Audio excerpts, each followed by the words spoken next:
How to make someone laugh. 1. Using words. Step 1. Tell a joke. A joke or something said or done to provoke laughter or cause amusement can be something as simple as a knock-knock joke or as detailed as a long, interesting story with a punchline.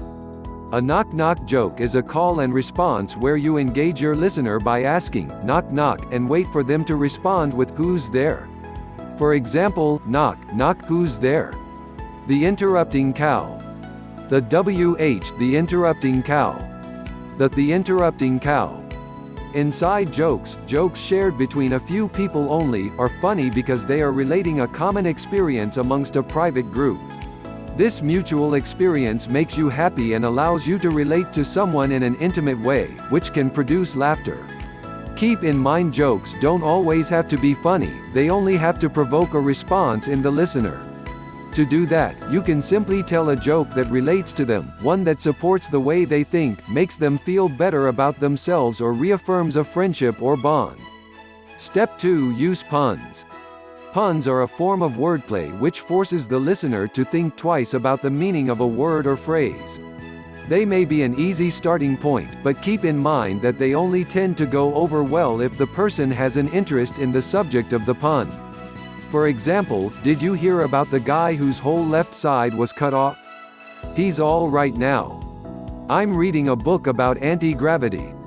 It's impossible to put down. I don't trust these stairs because they're always up to something. Step 3. Be witty or sarcastic. Sarcastic remarks point out the obvious in a situation in a teasing or taunting manner. Be careful with sarcasm though, as it can be offensive or confusing if the listener does not understand your sarcastic tone.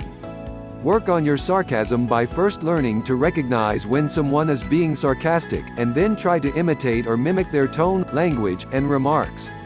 Don't be afraid to ask your listener if they found your remark sarcastic or clever. Be sarcastic by giving the opposite response of what is expected. Do you like the dessert I made? No.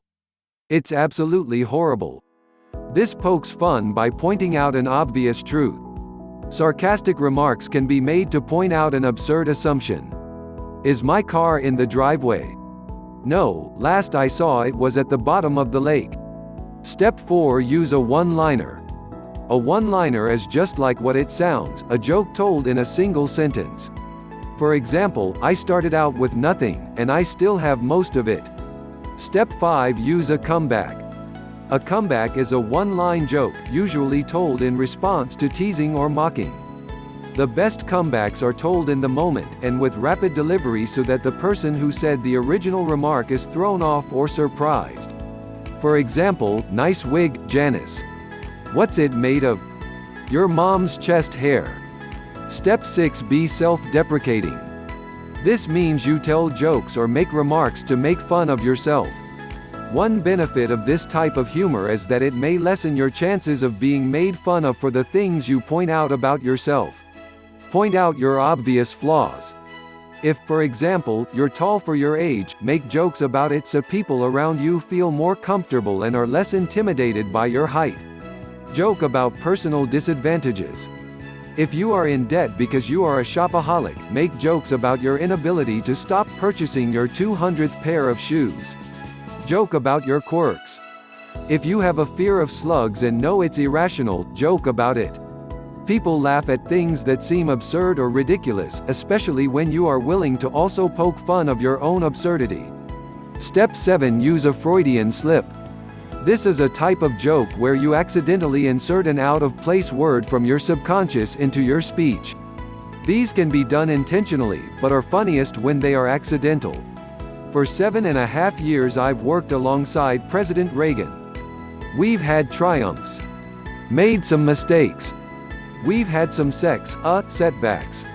A Freudian slip by President George H.W. Bush. While watching a commercial advertising a laundry detergent, Larry asks his girlfriend to pass him the phone, but instead, he says, "Babe, can you pass me the soap?" Step 8. Be humorous with an understatement. This is when you make a joke by minimizing the seriousness of an action or event. This will help to lighten the mood and undercut any tension or anxiety around the action or event. Your friend gets stung by bees and has an allergic reaction that causes their face to swell up and turn red. Your response, "Oh, it's not too bad." Just add some natural color to your face. Make an understatement about a bad test score to minimize the upset. "Well, it could have been worse.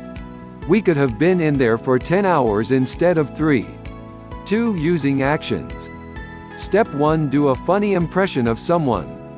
Doing an impression is when you act like somebody, either a person you know well or someone famous and recognizable.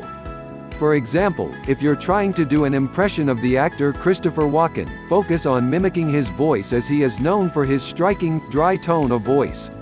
Doing impersonations of voices is a great way to cause laughter. Practice by watching a video or listening to recordings of Christopher Walken talking and moving around to get his accent, vocal inflections, and body language right, especially if the famous person is known for their jerky body movements and a particular way of standing. Step 2. Do a slapstick routine. Slapstick is a physical comedy that usually involves absurd situations, aggressive or even seemingly violent action. From the Marx Brothers to the Three Stooges, slapstick is a way to turn low comedy into high, entertaining art. While you don't have to start throwing pies in everyone's face or start slipping on banana peels, doing small slapstick movements like pretending to fall on a flipped rug at a party or appearing like you're pouring your drink into a vase instead of glass can be little ways of working in slapstick. If you'd rather avoid hurting yourself or working up a sweat, suggest watching one of the many video examples of slapstick, aka people hurting themselves in funny situations, available online. Step 3. Do a parody or satire. Satire and parody are a type of acted sarcasm. They are used alongside irony to mock an absurd real-life situation. For example, you might create a satirical cover of a popular song, changing the title and the chorus to something mundane or ridiculous, such as "Like a Surgeon" instead of "Like a Virgin" or "Smells Like Nirvana" instead of "Smells Like Teen Spirit." Step 4. Play a practical joke. Practical jokes, or pranks, are when you play a trick on someone to cause laughter. They are best done on close friends, as they may invite retaliation. A classic practical joke is sticky noting or saran wrapping a car. While a friend is absent or otherwise busy, completely cover their car in saran wrap or post-it notes. This is rather safe, easy to remove, and will cause laughter on all sides. Unscrew the nozzle on a faucet and insert a dye pill. When you put the nozzle back on and the water is turned on, it will begin to dissolve the pill, causing the water to run in colors. Again, this joke isn't likely to cause much alarm and is less dangerous for you to attempt.